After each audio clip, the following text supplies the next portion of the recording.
Craignez-vous l'impact de la montée de la gestion passive sur les marchés financiers? Non. La gestion passive, c'est un vecteur formidable de diffusion des placements financiers. Pourquoi? Parce qu'elle permet une diversification des placements et elle le permet avec des frais minimaux.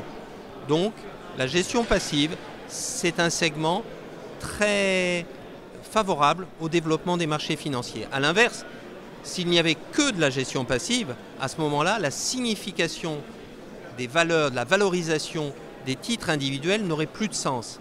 Il y a donc nécessité à garder une place importante à la gestion active. Pour garder une place importante à la gestion active, il faut garder une recherche, une analyse des valeurs dynamiques et significatives. Et donc, c'est un des points auxquels on s'attache afin d'avoir un équilibre entre gestion active et gestion passive. Collaborez-vous avec les autres pays européens et l'ESMA sur le sujet et avec la recherche académique? Oui, c'est une problématique qui interpelle tous les régulateurs et qui interpelle tous les académiques.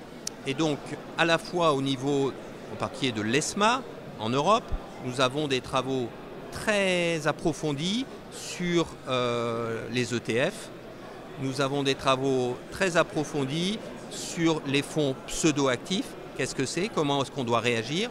Et nous utilisons dans ces travaux européens les résultats de notre coopération avec la recherche académique et en particulier d'ailleurs avec la recherche qui peut être faite ici à Dauphine. Les sociétés de gestion prennent-elles correctement en compte le risque de liquidité? Progressivement, oui. C'est une dimension sur laquelle elles ont beaucoup travaillé avec nous parce que nous leur demandons en particulier de conduire des stress tests et des stress tests de liquidité et avec la capacité d'activer en cas de problème ce qu'on appelle des gates pour ajuster la gestion de la dite liquidité. C'est un point fondamental compte tenu de l'ampleur des fonds qui sont maintenant sous gestion. L'opération en cours sur la CNP imposera-t-elle une OPA sur cette valeur? C'est une opération complexe dont je ne connais pas à ce stade tous les détails. Et il nous faudra avoir un examen très approfondi des modalités de l'opération avant de conclure. À ce stade, je ne m'exprimerai pas.